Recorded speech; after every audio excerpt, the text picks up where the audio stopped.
اللہ عنہم اجمعین عادل ہیں، سارے کے سارے سچے ہیں، سارے کے سارے انصاف والے ہیں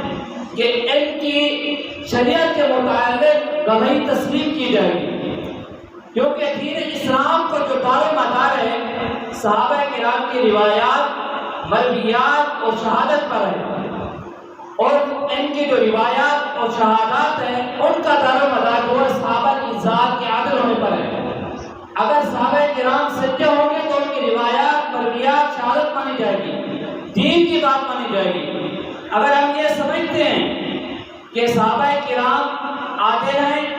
سچے ہیں، گواہی دینے کے لائق ہیں، اور کی شریعت کے مطابق جو گواہی دے گی ان کو تسلیم کیا جائے گا، تب تو ہمارا ایمان ٹھیک ہوگا، تب تو ہمارا دین محفوظ ہوگا، تب تو ہم اپنے دین کے مطابق صحیح چلنے والے ہوں گے۔ اگر